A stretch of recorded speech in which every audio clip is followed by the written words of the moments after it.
नमस्कार, स्वागत है आपका अपने YouTube चैनल GTT EDU पर। तो आज हम फिर से आपके लिए जो भूगोल की क्लास है वो लेके आए हैं। इसके अंदर हमारी लास्ट क्लास के अंदर हमने देखा था कि विश्व की जो ज्वालामुखी बेटियां हैं उनके अंदर हमने पढ़ा था ज्वालामुखियों के जो प्रकार हैं वो हमने पढ़ लिए थे। इसके अंदर हमने देख लिया था कि ज्वालामुखी के जो रूप हैं वो कितने होते हैं। तो ज्वालामुखी के जो रूप है वो मैंने बताया था आपको कि ज्वालामुखी के जो रूप है वो कितने होते हैं, किस किस प्रकार से वो ज्वालामुखी है वो फटती है, यानी ज्वालामुखी विस्फोट वो होता है। इन सारी बातों के ऊपर हमने चर्चा कर ली थी। तो हम थोड़ा सा लास्ट वीडियो के अंदर हमने क्या पढ़ा था वो थोड़ा सा उसका रिवीजन कर लेते हैं, उसके बाद में हम आज की जो नेक्स्ट टॉपिक है उसके ऊपर चर्चा करेंगे।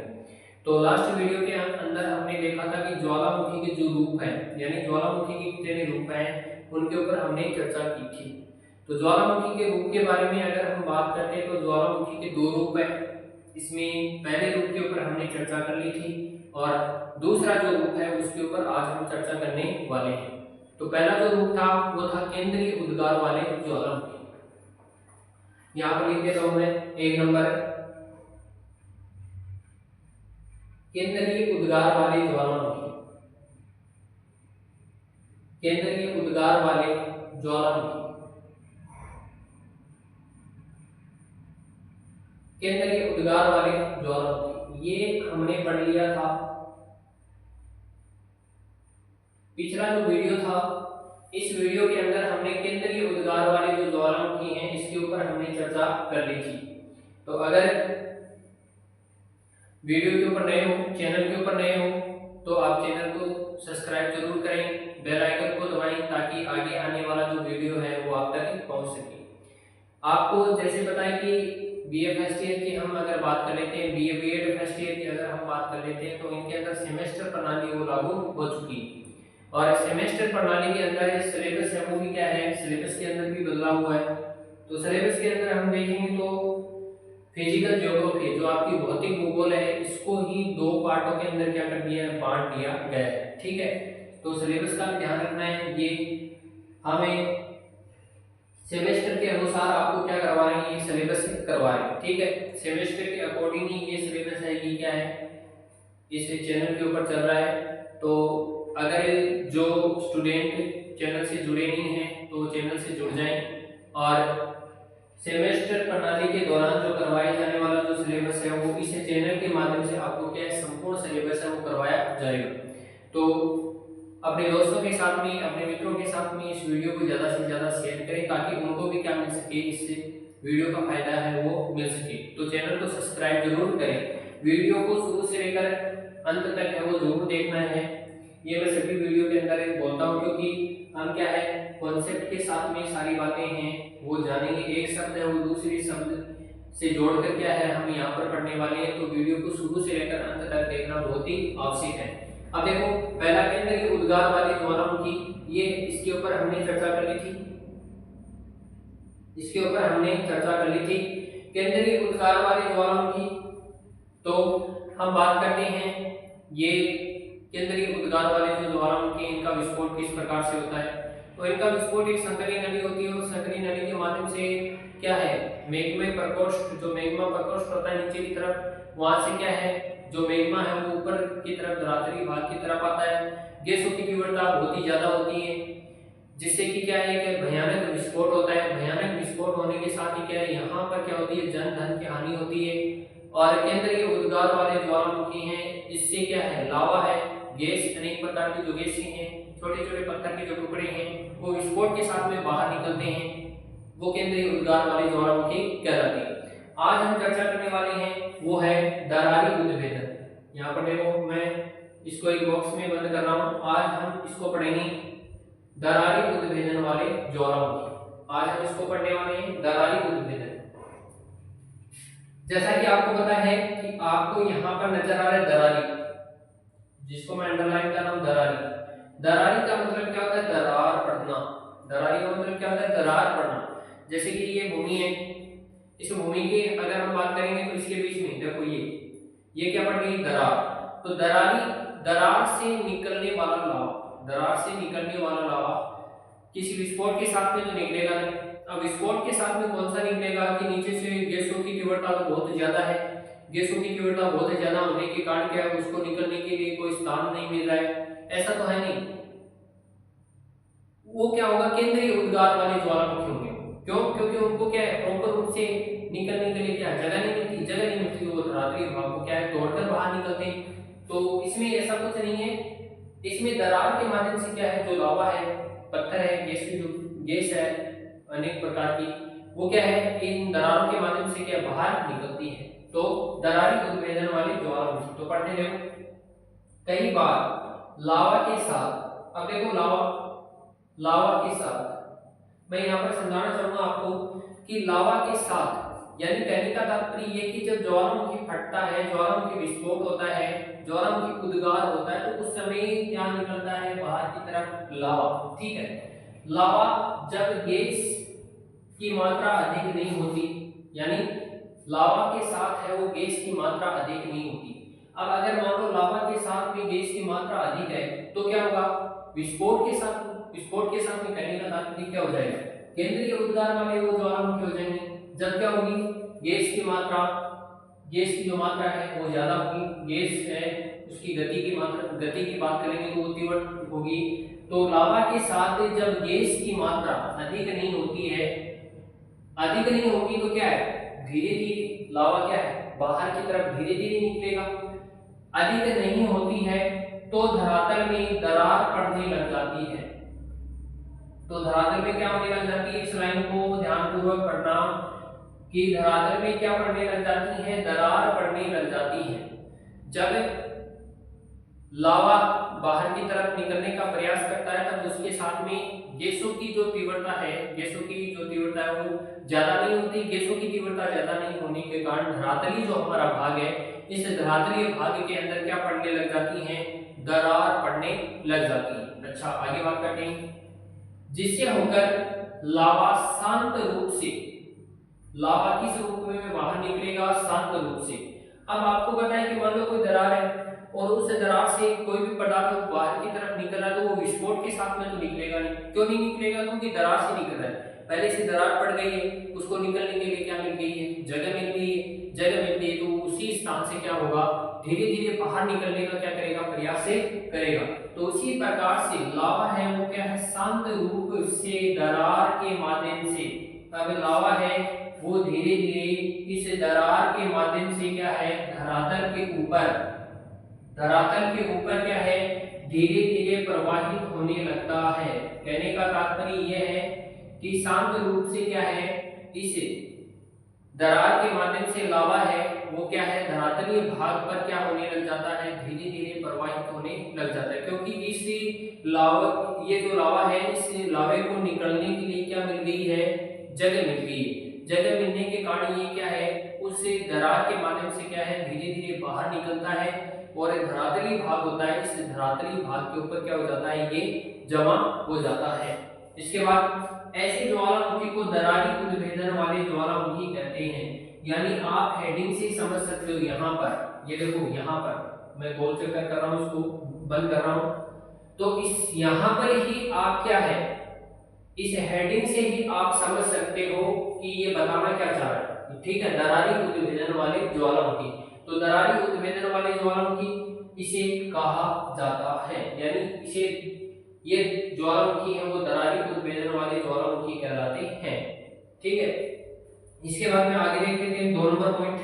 तो 2 नंबर पॉइंट हमारा क्या है कि ज्वालामुखी का विश्व वितरण।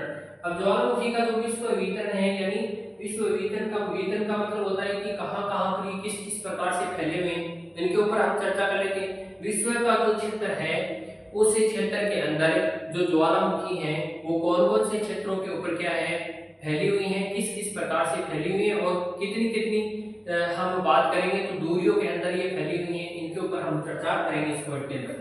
तो इस पॉइंट की हम बात करें तो ज्वालामुखी का विश्व वितरण, यानी पूरे विश्व के अंदर जो ज्वालामुखियों का जो फैलाव है, फैलाव की अगर हम बात करें तो किन स्थानों के ऊपर है, किस प्रकार से है, इसके ऊपर चर्चा करेंगे। तो परिप्रशांत महासागरीय पेटी, पहला जो है वो हमारा है परिप्रशांत महासागरीय पेटी। अच्छा, इसके ऊपर चर्चा करेंगे कि परिप्रशांत महासागर में परिप्रशांत यानी प्रशांत महासागर की अगर हम चर्चा कर लेते हैं तो परिप्रशांत महासागर में विश्व के 2/3 2/3 2/3 2/3 यानी कहने का तात्पर्य है कि 66%। कितना प्रतिशत भाई? 66%।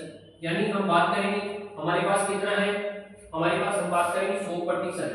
कितना प्रतिशत? 100%। तो 100% का कितना प्रतिशत? 66%। 66% कहाँ? इस प्रशांत महासागर के अंदर क्या है, ये ज्वालामुखी पाए जाते हैं। यानी कहने का तात्पर्य है कि 100% में से कितने प्रतिशत? 66%। तो ज्वालामुखी कहाँ पर पाए जा रहे हैं? इस परिप्रशांत महासागर की पेटी के अंदर पाए जा रहे हैं। कहने का तात्पर्य परिप्रशांत महासागर में विश्व के 2/3 या 66% ज्वालामुखी क्या है, यहाँ पाए जाते हैं। देखो यहाँ दोनों तट, एक तटीय दूसरा तटीय, ठीक है, एक तटीय हो गया, दूसरा तट क्या है, ये हो गया, ठीक है। एक तट कौन सा हो गया, ये हो गया, और दूसरा कौन सा हो गया, ये हो गया। दोनों तटीय भागों पर द्वीप तथा, जैसे कि यहाँ पर भी द्वीप है और यहाँ पर भी क्या है, द्वीप है, ये भी द्वीप है और ये भी क्या है, द्वीप है। तो दोनों तटीय भागों पर द्वीप तथा समुद्री द्वीपों पर यह ज्वालामुखी पाई जाती है। यानी कहने का तात्पर्य है कि ये जो 66% है ये कहाँ कहाँ पर पाई जाती है? तो जो द्वीप है हमारे, उन द्वीपों के ऊपर, और जो समुद्री द्वीप है यानी समुद्रों के किनारे या अन्य किसी स्थान के ऊपर बने हुए जो द्वीप हैं, उन द्वीपों के ऊपर क्या है, ये जो हमारे 66% जो क्या है ज्वालामुखी, ये क्या है, पाए जाते हैं। ठीक है, तो एक बार ध्यान से देखो, इसका स्क्रीनशॉट ले लो, उसके बाद में दोबारा समझते हैं इसको।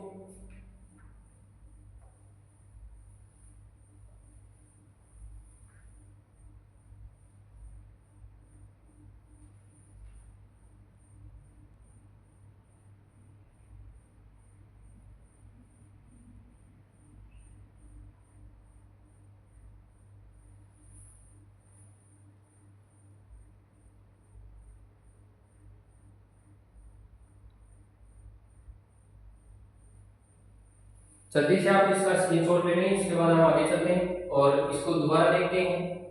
केंद्रीय उद्गार वाले जो ज्वालामुखी है उसको तो हमने पढ़ लिया था, तो स्क्रीनशॉट ले लिया होगा, जल्दी कमेंट करके बताएंगे स्क्रीनशॉट लिया कि नहीं लिया। अब देखो, हमने जो केंद्रीय उद्गार वाले जो ज्वालामुखी इसके ऊपर तो चर्चा कर ली थी कि केंद्रीय उद्गार वाले यानी ये क्या है, भयानक जो, यानी हम कह सकते हैं भयंकर जो विस्फोट है, इस भयंकर विस्फोट के साथ में क्या है, ये जो केंद्रीय उद्गार वाली ज्वालामुखी ये क्या है, इन ज्वालामुखियों का विस्फोट होता है, और जहां पर भी ये विस्फोट होता है वहां पर क्या है, जन धन की हानि होती है। अब ऐसे तो है नहीं कि पूछकर ज्वालामुखी क्या विस्फोट होगा, ये तो किसी भी आबादी वाले क्षेत्र के अंदर भी क्या हो सकता है, विस्फोट हो सकता है। अब आबादी वाले क्षेत्र के अंदर विस्फोट होगा तो वहां पर रहने वाले व्यक्तियों को नुकसान पहुंचेगा, उनकी संपत्ति हो उनको नुकसान पहुंचेगा। तो इस प्रकार से जो केंद्रीय उद्गार वाले ज्वालामुखी हैं, जहां पर भी ये विस्फोट होता है, ज्वालामुखियों का उद्गार होता है ज्वालामुखी का, तो वहां पर क्या है, जन धन की जो हानि है वो आपको देखने को मिलेगी। ठीक है, इसके बाद में हम आगे चर्चा करते हैं कि इसके ऊपर तो बात होगी, यानी इसके अंदर अगर हम चर्चा करेंगे केंद्रीय उद्गार वाले ज्वालामुखियों के अंदर गैसों की मात्रा सबसे ज्यादा होती है। यानी गैसों की अगर तीव्रता की अगर हम बात करेंगे, चर्चा करेंगे, तो नीचे से क्या है, गैसों का जो दबाव है वो क्या है, इसके अंदर ज्यादा होता है, जिससे कि जो लावा है वो प्रेशर के साथ में क्या, धरातली जो भाग इसको चीरते हुए, इसको तोड़ते हुए क्या है, बाहर की तरफ है निकलता है। जिससे कि हम बात करेंगे जो केंद्रीय उद्गार वाले ज्वालामुखी जब इसका उद्गार होता है, तो यानी जब विस्फोट होता है तो इसके साथ में लावा है, अनेक प्रकार की गैसें हैं, पत्थर के टुकड़े हैं, धूल राख है, ये जो सारे पदार्थ हैं ये क्या है, ये जब केंद्रीय उद्गार वाले जो ज्वालामुखी का विस्फोट होता है तो इसके साथ में क्या बाहर निकलते हैं। आज हम चर्चा कर रहे हैं दरारी उद्भेदन वाले। तो दरारी उद्भेदन जैसा कि आपको यहाँ पर दिख रहा है, यहाँ पर आपको नजर आ रहा है कि दरार, यानी दरार के माध्यम से क्या है, ये जो लावा ये बाहर की तरफ निकलेगा, दरारी उद्भेदन वाले ज्वालामुखी। तो कई बार देखो लावा के साथ, यानी जो लावा है हमारा, इसके साथ क्या है, गैसों की जो मात्रा, यहाँ पर जो गैस है, इस गैसों की मात्रा है वो नामात्र की होती है, यानी गैसों की तीव्रता बिल्कुल भी यहाँ पर नहीं होती है। कहने का तात्पर्य गैसों की मात्रा अधिक नहीं होती है, जिससे कि नीचे से कोई प्रेशर नहीं लग रहा है, यानी गैसों की मात्रा क्या है, कम है, गैसों की तीव्रता कम है, तो नीचे का जो प्रेशर है वो कम, यहाँ पर कम ही लगेगा। ठीक है, कम है तो धरातल में दरार पड़ने लग जाती है। अब देखो नीचे से प्रेशर ही नहीं है, प्रेशर नहीं है तो की तरफ जब लावा बढ़ता है तो दरार पड़ जाती है, धरातल के अंदर क्या पड़ जाती है, दरार पड़ने लग जाती है, जिससे होकर लावा शांत रूप से, अब जब दरार पड़ जाएगी, मान लो ये दरार पड़ गई, तो इस दरार से नीचे का जो पदार्थ है वो तो बाहर की ओर क्या शांत रूप से निकलेगा, उसको तो निकलने के लिए क्या मिल गई है, एक जगह मिल गई है। तो जगह मिलने के कारण लावा शांत रूप से क्या है, दरार के माध्यम से क्या है, धरातल के ऊपर, धरातल के ऊपर धीरे धीरे क्या होने लग जाता है, प्रवाहित होने लग जाता है। जैसे कि ये दरार है, इस दरार से लावा है वो बाहर की तरफ क्या है, ये धरातली भाग सरफेस है ऊपर का, और इस सरफेस के ऊपर क्या है, धीरे धीरे क्या होने लग जाता है, प्रवाहित होने लग जाता है। ठीक है, आगे बात करते हैं। तो ऐसे ज्वालामुखियों को दरारी उद्भेदन वाले ज्वालामुखी कहते हैं। जो दरार के माध्यम से जो लावा बाहर की तरफ निकलता है उसको क्या है, दरारी उद्भेदन वाले ज्वालामुखी कहा जाता है। अब आगे हमने चर्चा की थी कि ज्वालामुखी का विश्ववेधन, यानी ज्वालामुखी कि अगर हम विश्ववेधन की बात करेंगे, विश्ववेधन के ऊपर चर्चा करेंगे, तो विश्व के अंदर जो प्रमुख रूप से अनेक प्रकार की जो ज्वालामुखी फैली हैं उनके ऊपर चर्चा करें। तो ये जो पॉइंट है ये क्या है, हम बात करेंगे तो अनेक प्रतियोगी परीक्षाओं के अंदर भी ये पॉइंट है, ये पूछा जाता है, ज्वालामुखियों के बारे में पूछा जाता है।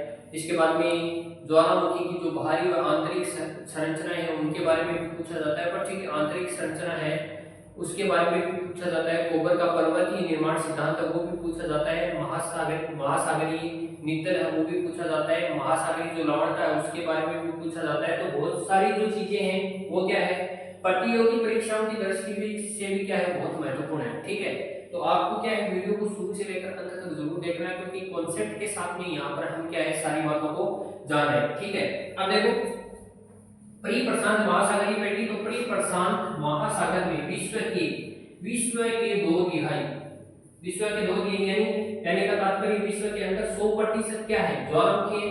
तो उसमें से 66% तो कहाँ है, इसमें है परिप्रशांत महासागर में।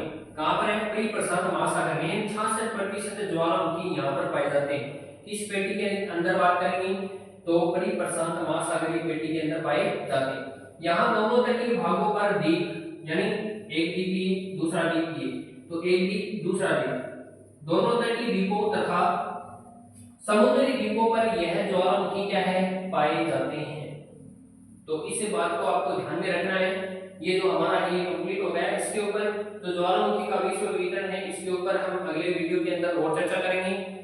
तो अगर चैनल को सब्सक्राइब नहीं किया तो चैनल को सब्सक्राइब करें, बेल आइकन को प्रेस करें, ताकि आगे आने वाला जो वीडियो है वो आप तक पहुंच सके। धन्यवाद।